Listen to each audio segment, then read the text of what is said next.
ग्रामीण विकास मंत्री आलमगीर आलम और कृषि मंत्री बादल पत्रलेख चितरपुर में प्रखंड स्तरीय कार्यकर्ता सम्मेलन में पहुंचे, जिसमें मुख्य रूप से मौजूद जलेश्वर महतो, बजेंद्र प्रसाद सिंह, शहजादा अनवर ने कार्यकर्ताओं के साथ जीत को लेकर मंत्रणा किए। इस दौरान महागठबंधन प्रत्याशी बजरंग महतो को उपचुनाव में भारी मतों से विजय दिलाने की अपील किया गया। मंत्री आलमगीर आलम ने कहा कि रामगढ़ के जनमानस ने मन बना लिया है कि न्याय के लिए यूपीए के साथ खड़े रहेंगे। वहीं मंत्री बादल पत्रलेख ने कहा कि कांग्रेस का एक स्वर्णिम इतिहास रहा है, जिसने हमेशा समाज को जोड़कर विकास की धारा को बहाया है।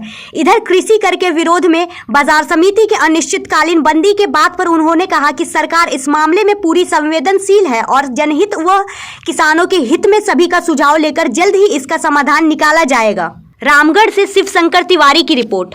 और जिनके लिए कारण आज उपचुनाव हो रहा है, उन मुमताज देवी को भी हम याद करते हैं और उनके बारे में भी हमारे सहयोगी बादल जी विधानसभा के बाहर में उन्होंने जो काम इस क्षेत्र की जनता के लिए करते थे, उस बात को भी रखने की उन्होंने काम किया। और महीने में सही तरीके से देखे कि नहीं विधायक होने के बावजूद भी इस क्षेत्र के बारे में हर एक बिंदु पर बात उठाने की उन्होंने काम किया। उन्होंने पहला शिक्षा के बारे में हो, चाहे कि होमगार्ड के बारे में हम बता रहे, 100 बार माननीय मुख्यमंत्री से लेकर हमको बार करते थे, लेकिन उन्होंने जो काम जो जीत पकड़ लेते थे इस क्षेत्र के करने के लिए ममता देवी ने उस काम को कराने का अंजाम देने का काम उन्होंने किया।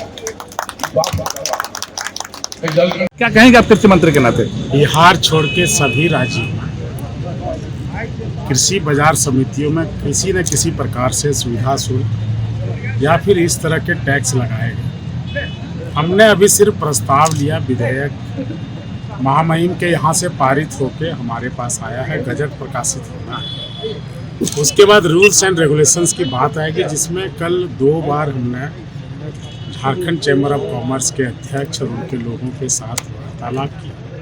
जनाब आलमगीर आलम साहब भी साथ थे। हमने कहा कि रूल्स आप जो भी सकारात्मक सुझाव देंगे, आप हमारे अंग हैं और हम आपको कहीं दरकिनार नहीं करेंगे। सरकार जनहित में, किसानों के हित में, मंडियों के जो हालात जर्जर हो चुके हैं उसको लेकर, और हर सरकार को यह कर्तव्य होता है कि हम अपने रेवेन्यू को, रिसोर्स को क्रिएट करें। तो इन सब चीज़ों पर लेकर मॉडल एक्ट जो पूरे देश में सारी मंडियों को एक प्लेटफॉर्म पर लाने के लिए केंद्र सरकार का फेडरल सिस्टम में हमें कुछ सहयोग करना पड़ता है, नहीं तो बहुत सारी केंद्रीय सहायताएं बंद हो जाती हैं। उनके चिट्ठी के आलोक में हम सब यह कवायद करते हैं। किसानों पर अतिरिक्त बोझ नहीं। यहाँ पर चुनाव है, अरे कौन है यार? गठबंधन की तरफ से कांग्रेस के उम्मीदवार बजरंग महतो जी को दिया नहीं आ रहा है। हाँ बस। और 27 तारीख को चुनाव है। ये सारी चीजों को देखते हुए हम लोग चुनाव प्रचार के लिए आए हैं और हम चुनाव प्रचार 2-4 मुद्दे को लेकर हम लोग जाना चाहते हैं। पहला ये मुद्दा ये है कि हेमंत जी के नेतृत्व में 3 सालों में जो हम लोगों ने काम किए, अभी बादल जी ने सारे चीज़ों को विस्तार रूप से बताने का।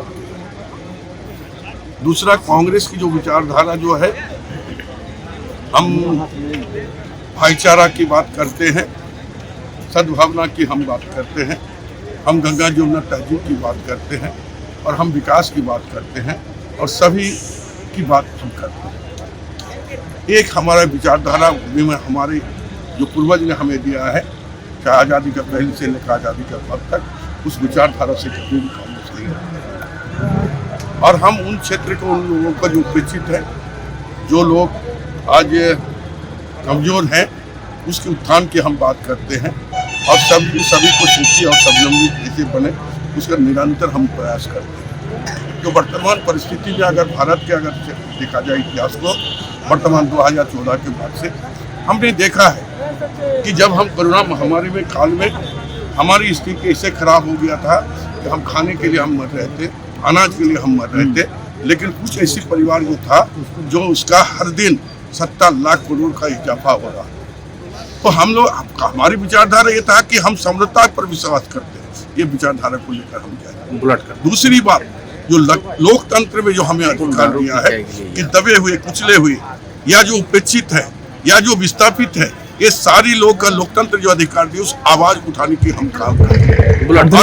मंत्री जी सुप्रीमो का साफ कहना है कि सरकारी तंत्र का यहाँ दुरुपयोग किया जा रहा है, क्या इस पर सच्चाई? एक मिनट, जो प्रश्न हुआ उसके बाद हमने हमारी जो ममता देवी जो यहाँ की विधायक 3 साल तक रही, और उन्होंने उस समय, आप सब जानते हैं पत्रकार जब है वो किन के लिए, यहाँ की जनता के लिए, यहाँ के गरीब के लिए, यहाँ के उपेक्षित लोगों के लिए आवाज उठाने का काम किया। लेकिन जो भी कारण हो उनको जेल के सलाखों में जाना पड़ेगा। ये विचार हम यहाँ की जनता, रामगढ़ की जनता करना चाहेंगे कि आप देखिए सही और गलत क्या है। यही हम विचार करने, यही 3-4 इशू लेकर हम जाएंगे और निश्चित तौर पर हमें पूरा विश्वास है, हमारे गठबंधन के नेता जो हमारे हेमंत जी को विश्वास है, और हमने 1 नहीं 4 उपचुनाव जीत चुके हैं। 5वां उपचुनाव भी हम लोग जीतेंगे, भारी मतों से जीतेंगे, विश्वास है। मंत्री जी, आज बाबूलाल मरांडी ने आपके मुखिया हेमंत सोरेन पे ये आरोप लगाया है कि वो अपराधियों के सैया हैं, और उन्होंने कहावत भी कही है सरेआम कि अब जो अपराधी हैं उनके वो सैया हैं, और सैया भय कोतवाल अब डर काहे का। क्या प्रतिक्रिया देंगे आप? भारतीय जनता पार्टी का नेताओं का जो है, एक हम बोलेंगे किसी का भी हम सम्मान से हम बात करते हैं। कांग्रेस पार्टी या हमारा जो विचारधारा